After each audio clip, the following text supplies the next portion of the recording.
আসসালামু আলাইকুম, কি অবস্থা সবার? আমি Fardin and welcome to my official Facebook page. আজকে ব্যাগপত্র সবকিছু নিয়ে বের হয়ে যাচ্ছি একটু বাইরের দিকে। আর আজকে আমরা যেখানে যাচ্ছি সেটা হচ্ছে অনেক দূরে, আর আমার সাথে যাচ্ছে ইয়ামিন। আর আমি যেখানে যাই না কেন, ইয়ামিন ফ্রি থাকলে অবশ্যই সবসময় ও আমার সাথেই যায়। আর এখন আমরা আমাদের এলাকা পার করে খিলক্ষেত বাজারে চলে আসি। এলাকায় প্রচুর জ্যাম ছিল, কিন্তু এখানে রাস্তাটা বেশ ফাঁকা ছিল। এরপরে চলে আসি এখানে ইয়ামিনের আম্মুর, অর্থাৎ ইয়ামিনের আম্মু এখানে জব করে এই হসপিটালেই। তো এইখানে আসলে ইয়ামিনের একটা কাজে, তো এইখান থেকে চলে আসি সরাসরি মিশালের বাসার নিচে। মিশালের বাসার নিচে এসে ওকে বলে দিই কি কি আনতে হবে। তো একটা ওর মাথা থেকে বড় একটা বোতল নিয়ে আসে। ওর বোতল নিয়ে একটু গুতাগুতি করতেছিল, কারণ বোতল নাকি পানি লিক করতেছে। তো ওর হচ্ছে খোঁচাখুচি বেশ পছন্দ, এই জন্য এইটা নিয়ে একটু খোঁচাখুচি করতেছিল। এরপরে চলে এসেছে আমরা বিএনসিজিতে আসার কারণ হচ্ছে আসরের সময় হতে আর কিছু সময় বাকি। আমরা চিন্তা করছি একবার আসরের নামাজ পড়ে যাব। যেহেতু আসরের নামাজের আরো কিছু সময় বাকি আছে, সেজন্য আমি শাহাদাত আর সাজিদকে এইখানে চাপ কিনতে পাঠাই, চাপের সাথে আর হচ্ছে রুটি কিনতে পাঠাই। আমি ওদেরকে সবকিছুর পরিমাণ বলে দিই, ওরা সেই অনুযায়ী সবকিছু নিয়ে চলে আসে। তো আসরের নামাজ শেষে আমরা হচ্ছে এখন বের হবো। আমাদের সাথে তসলিমের যাওয়ার কথা ছিল, কিন্তু ও আমাদেরকে ফোনে জানায় যে ও নাকি যেতে পারবে না, ওর কাজ আছে। কিন্তু পরবর্তীতে আবারও জানায় দেয় যে ও এখন যাচ্ছে, অনেক তাপজাপ করে দেন হচ্ছে ও ওইখান থেকে বের হয়েছে। তো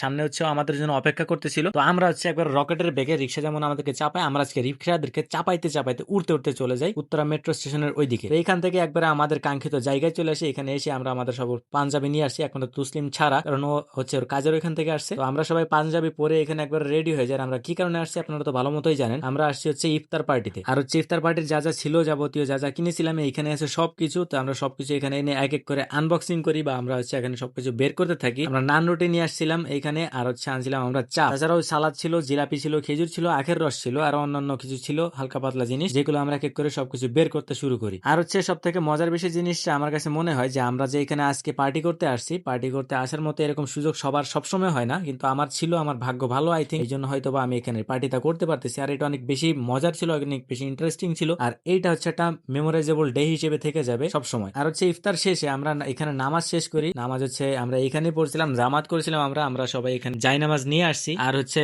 নামাজ শেষে আমরা এই জায়গাটাকে বিদায় জানাচ্ছি, কারণ এখানে যে ভয়ানক পরিমাণ মশা ছিল, যার সাথে এইখানে থাকলে মনে করেন আমাদের ডেঙ্গু হওয়াটা একবারে নিশ্চিত। তো এখান থেকে চলে এসে আমরা একবারে বিএনসিজিতে এসে আমরা এখানে বাদাম খাইয়া পুরো এলাকা ভরাই ফেলে। তো আজকের এই বাদাম খাওয়া দিয়ে আমাদের সম্পূর্ণ ভিডিওটা কমপ্লিট হয়। আজকের আমাদের এই ছিল ইফতার পার্টির দিনটা। তো ভিডিওটা কেমন লাগলো অবশ্যই আপনারা জানাতে পারেন, and don't forget the like, follow and comment your opinion, and stay well, take care. আল্লাহ হাফেজ, আসসালামু আলাইকুম ওয়া রাহমাতুল্লাহি ওয়া বারাকাতুহু।